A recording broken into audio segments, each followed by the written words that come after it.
Hello, कैसे हैं सभी। उम्मीद करती हूँ सभी बहुत अच्छे होंगे।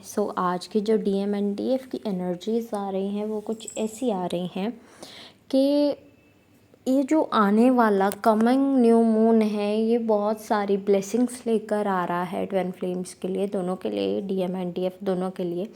एंड ब्लेसिंग्स विल बी के ट्रिगर्स मिलेंगे, उसके बाद ब्लेसिंग्स आप तक आएंगी। यस, ये कैसी ब्लेसिंग हुई। यस, आप कुछ करते हैं, हार्ड वर्क करते हैं, तभी तो आप कुछ पाते हैं ना। तो वही वाली चीज़ होगी, थोड़ा सा पर्जिंग होगी, फिर उसके बाद में you will get the blessings. Okay, उसमें वो ब्लेसिंग कम्युनिकेशन भी हो सकती है, वो ब्लेसिंग आपकी ये भी हो सकती है कि आप जो हैं वो अपने ट्विन फ्लेम के साथ में कुछ नया स्टार्ट कर ले, या फिर कुछ डिस्कशन हो, कुछ सेपरेशन का हो जाए, क्योंकि सेपरेशन भी दिख रहे हैं कुछ लोगों के, क्योंकि रूट चक्रा इतना अच्छा नहीं दिख रहा है इस टाइम पर। बिल्कुल फियर, गिल्ट, ये सब की एनर्जीज आ रही हैं डीएम साइड से स्पेशली, बिकॉज डीएम बहुत ज़्यादा परेशान है। एंड कुछ लोगों को ब्लॉक भी किया होगा, अगर आपने कम्युनिकेट करने का कोशिश की हो या आने वाले टाइम में कर रहे हो, तो हो सकता है कि आप ब्लॉक हो सकते हो, सेपरेशन फिर से आ सकता है। यस,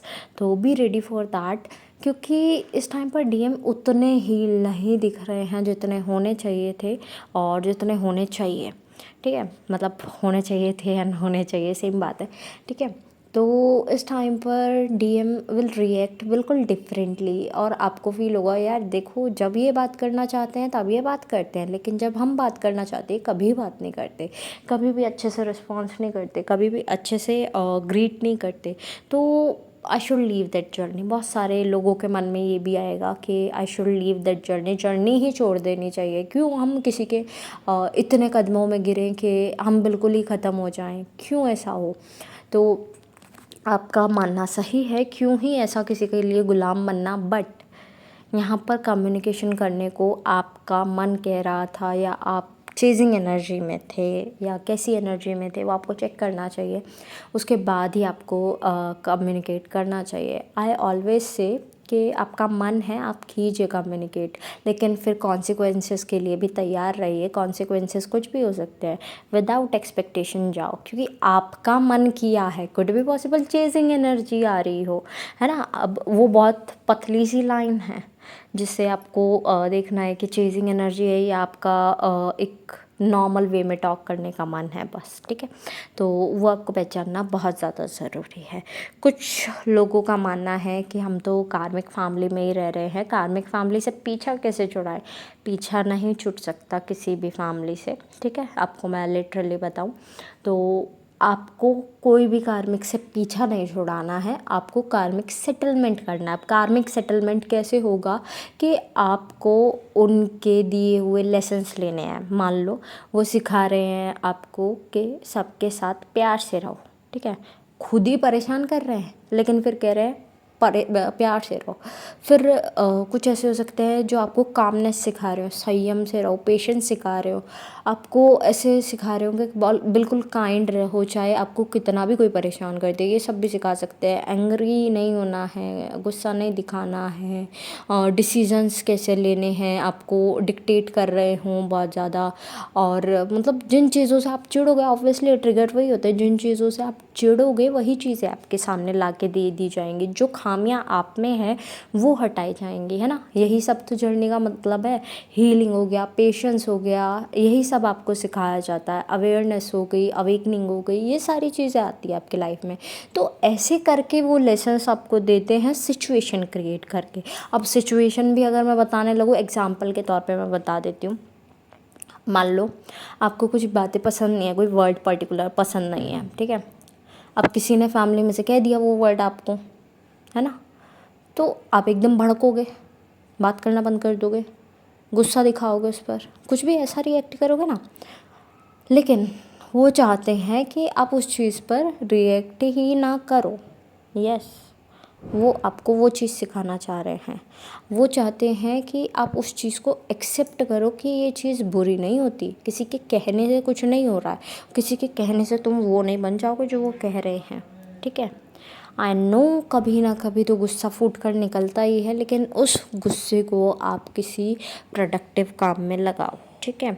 अब वो जो सिखा रहे हैं उसे सीखो, और अच्छी चीज़ सिखा रहे हैं तभी सीखो। ये आप में काइंड ऑफ पावर होनी चाहिए सीखने की, लर्निंग एबिलिटी होनी चाहिए कि कौन सी बात सही है और कौन सी गलत है। इतना तो आपको डिस्टिंग्विश करना आना चाहिए। और अगर आप इतना ही डिफरेंशिएट नहीं कर पा रहे हो कि क्या चीज़ सही है और क्या चीज़ गलत है, तो पहले इस चीज़ पर काम करो कि क्या चीज़ सही है क्या गलत है, उसे सीखो पहले। उसके बाद फिर ये जर्नी पर आप आगे बढ़ना, या फिर आप साथ साथ पढ़ सकते हो, ठीक है। सेटलमेंट किधर हुआ, इधर कि आपने वो चीज़ें लर्न कर ली, जो अच्छी बातें वो सिखा रहे थे आपने वो लर्न कर ली, ठीक है। वो बैक टू बैक किसी ना किसी चीज़ पर टेस्ट भी करते रहेंगे आपको बीच बीच में। ऐसा नहीं है कि वो शांत बैठते, वो बीच बीच में टेस्ट भी करेंगे आपको, ठीक है। आपका पेशेंस कैसा है, आपका एंगर कैसा है, आपके इमोशंस कैसे हैं, ठीक है। वो सब चेक होता रहेगा। लेकिन वही है ना कि जब तक आप टेस्ट क्लियर करते जाओगे तो obviously they will not affect you, trigger करेंगे ही नहीं, ओके। पर्जिंग होगी नहीं, जब एक बार पर्जिंग हो गई, शुद्धता हो गई, तो नेगेटिविटी निकल गई, तो फिर कुछ पर्जिंग होगी ही नहीं, ओके। तो ये होता है कार्मिक सेटलमेंट के जो अच्छी चीज़ें कार्मिक सिखाना चाहता है वो आप सीख लें, गलत सही का फ़र्क आप सीख लें, और अच्छी चीज़ें आप सीखें, बुरी चीज़ें आप छोड़ दें, ठीक है। क्योंकि ऐसा तो नहीं है कि कोई भी पर्सन परफेक्ट है, ठीक है। मैं परफेक्ट नहीं हूँ, आप परफेक्ट नहीं हैं, कोई और परफेक्ट नहीं है ऑब्वियसली, ठीक है। कितना भी हम सीखेंगे परफेक्ट नहीं बन पाएंगे, वी आर ह्यूमन बींग्स, है ना। कितनी भी बढ़िया सोल हो, कितनी भी अच्छी सोल हो, कितनी भी डिवाइन सोल हो, बिल्कुल परफेक्ट नहीं बन पाएंगे। ऑब्वियसली वी आर ह्यूमंस, और हम में थोड़ा बहुत कुछ ना कुछ इश्यू रहता है, ठीक है। हम कुछ ना कुछ गलती कर देते हैं, और आगे भी आने वाले टाइम में जितना भी हील हो गलतियों से ही सीखोगे। ऐसा नहीं है कि आप भगवान बन जाओगे इसके बाद में जर्नी पूरी मीनिंग कहोगे अवेकनिंग के बाद में भगवान नहीं बन जाओगे। गलतियाँ करोगे उसी से सीखोगे, हार्ड वर्क करोगे उसी से आगे बढ़ोगे, ठीक है। वो ह्यूमन थिंग तो चलता रहेगा, आपका ह्यूमन लाइफ आपको चलानी पड़ेगी। 3D लाइफ से जब हट के आप अपनी 5D लाइफ को जीना शुरू कर दोगे, 3D में रहना है, 5D में रहना है, 3D को बैलेंस करना है, यानी कि रहना आपको 3D में भी पड़ेगा 5D में भी पड़ेगा, लेकिन बैलेंस करना पड़ेगा।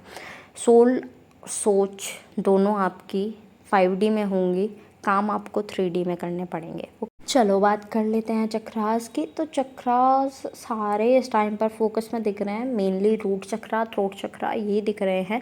लेकिन इस टाइम पर मैं कहूँगी चक्रा मेडिटेशन कंप्लीट करो, 7 के 7 चक्रास करो। स्पेशली आप ग्राउंड पर बैठ कर करो, अपने आसपास क्लीन रखो, अपने आप को क्लीन रखो। बिकॉज़ बहुत सारे लोग ऐसे दिख रहे हैं, नहाने का मन नहीं कर रहा है, या फिर कह लो कि खाने पीने का मन नहीं कर रहा है, या ओवर ईटिंग चल रही है। किसी को हाइपरसोमनिया है, किसी को इंसोमनिया हो गया है, या फिर कह लो कि वो बदलता रहता है, कभी इंसोमनिया कभी हाइपरसोमनिया, वो चेंज हो रहा है। तो अपनी हैबिट्स को सुधारो इन द सेंस कि उन पर काम करो। अब मैं ये तो नहीं कह सकती ना हाइपरसोमनिया को एकदम से ठीक कर दो, नहीं आप नहीं कर सकते। आप वर्क करो उस चीज़ पर, आपकी वो चीज़ भी ठीक हो जाएगी। आपको अगर हाइपरसोमनिया हुआ है, आपके डीएम को इंसोमनिया मिलेगा, आपके डीएम को हाइपरसोमनिया हुआ है, आपको इंसोमनिया मिलेगा।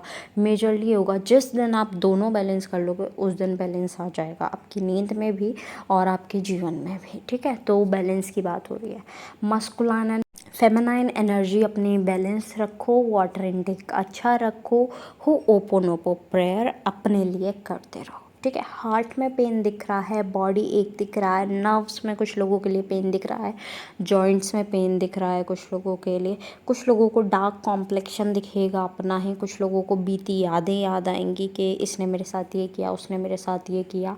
लेकिन आपको इमोशंस से परे उठना पड़ेगा, आपको पास्ट को पीछे छोड़ना पड़ेगा, फ्यूचर की चिंता छोड़नी पड़ेगी, सिर्फ हार्ड वर्क करना पड़ेगा फॉर द प्रेजेंट में रह, है ना। हमेशा बोला जाता है प्रेजेंट में रहो, प्रेजेंट में रहो, वो करना पड़ेगा, ओके। नेक्स्ट थिंग इज के जो भी सॉन्ग्स मुझे चैनल हुए हैं I will mention in the description box, आप अपने मैसेजेस वहाँ से भी ले लीजिएगा।